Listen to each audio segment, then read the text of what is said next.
For what purpose does the gentleman from Georgia seek recognition? Mr. Chairman, I have an amendment at the desk. Clerk will designate the amendment. Amendment number 1, printed in House Report number 112-283, offered by Mr. Woodall of Georgia. Pursuant to House Resolution 463, the gentleman from Georgia, Mr. Woodall, and a member opposed, each will control 5 minutes. The chair recognizes the gentleman from Georgia. I thank the chairman. The amendment I've introduced today, because I have such appreciation for the goal of H.R. 822, says, understanding what we're trying to get is reciprocity across the nation for all of those states and for all of those citizens that have already labored in the vineyards to achieve reciprocity. Let's leave those state agreements in place.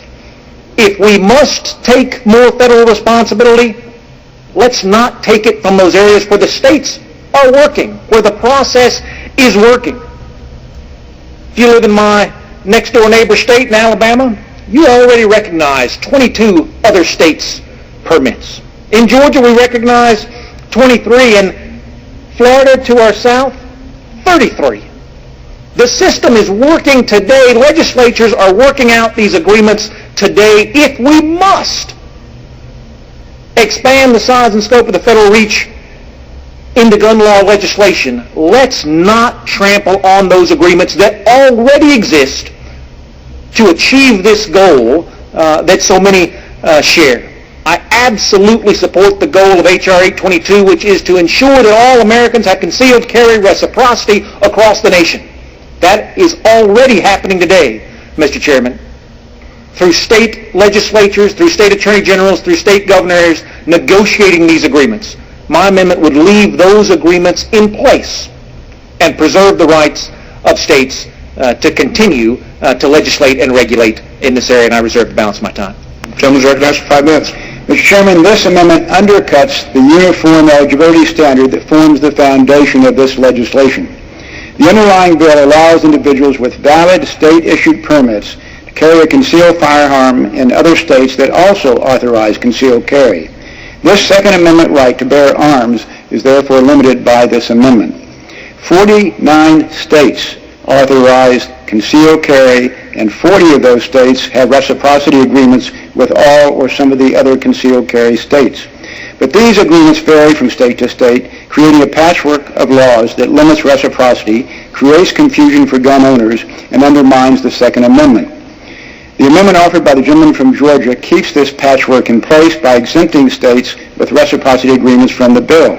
The amendment prevents individuals from taking advantage of nationwide concealed carry reciprocity unless the state they reside in has a separate agreement with the state they wish to travel to.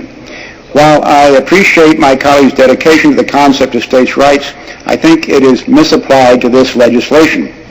H.R. 822 upholds states' rights in several important ways. First, it does not apply to those jurisdictions that prohibit concealed carry, such as Illinois and the District of Columbia. Second, the bill does not affect a state's right to set eligibility requirements for its own residents.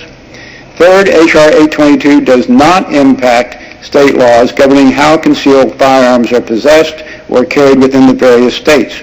All state, federal, and local laws that prohibit, for example, carrying a concealed handgun in a public building or a place of worship apply equally to a non-resident concealed carry holder. And fourth, this legislation does not create any authority for the federal government to regulate concealed carry permits.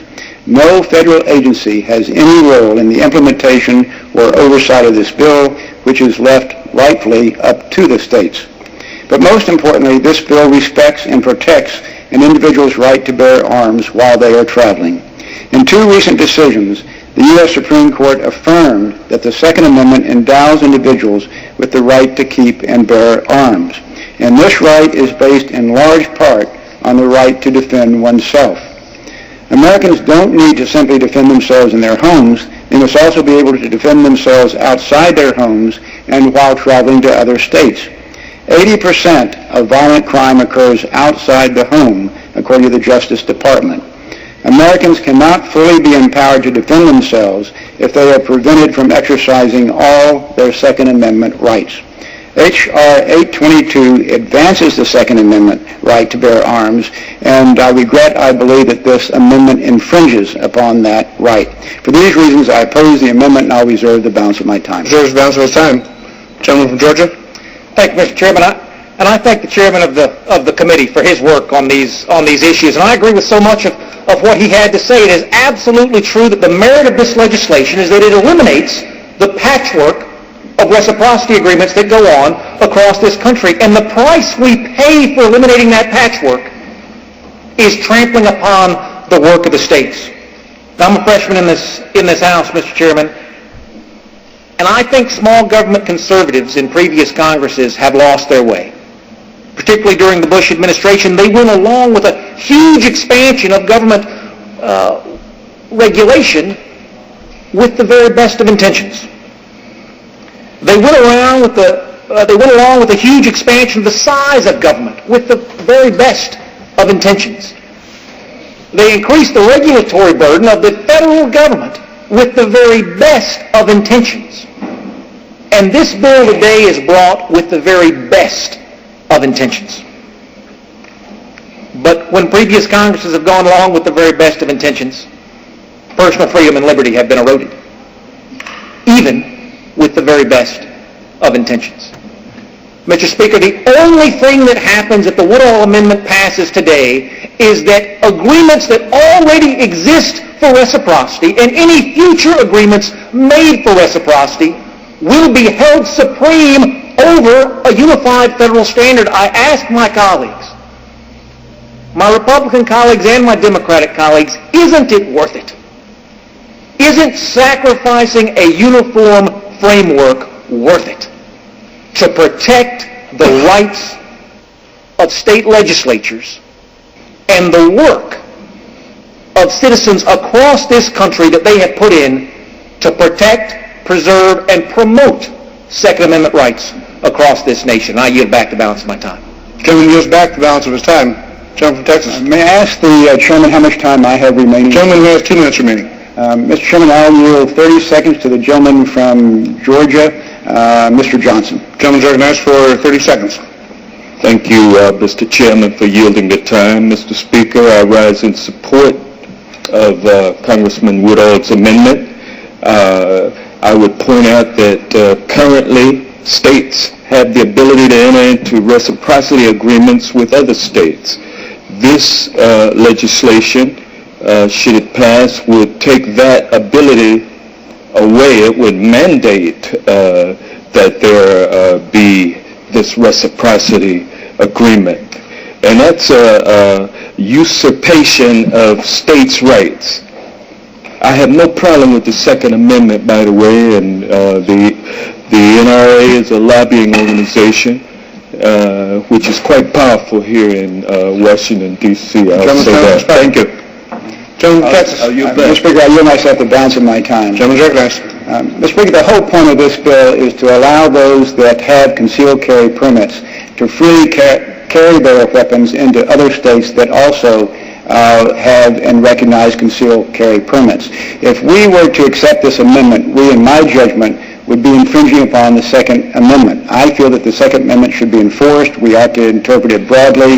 We ought to allow individuals to take advantage of their Second Amendment rights, travel freely from one state to another without restrictions, except for the restrictions that are required locally by their state and local governments. I mentioned a while ago that one recognition of state prerogatives that we have in the bill is that, for example, if one state does not allow individuals with concealed carry permits to go into a public building or a sports event or some other type of location, they are not going to be allowed to do so even if they have a concealed carry permit from out of state.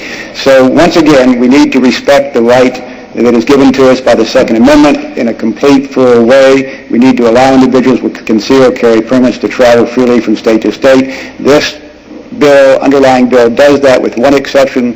The state of Illinois does not recognize concealed carry permits. You would not be able to carry a weapon into that state. But except for that one state, we need to embrace the Second Amendment in every way that we can practically. Recognize the Supreme Court has done the same thing. Allow individuals to travel with those concealed carry permits. I'll yield back to balance of my time. Gentleman yields back the balance of his time. The question is on the amendment offered by the gentleman from Georgia. All those in favor say aye. Aye. All those opposed, no. Opinion of the chair, the ayes have it. Mr. Gentleman from Chairman, I'll Texas. ask for a recorded vote. Pursuant to Clause 6 of Rule 18, further proceedings on the amendment offered by the gentleman from Georgia will be postponed.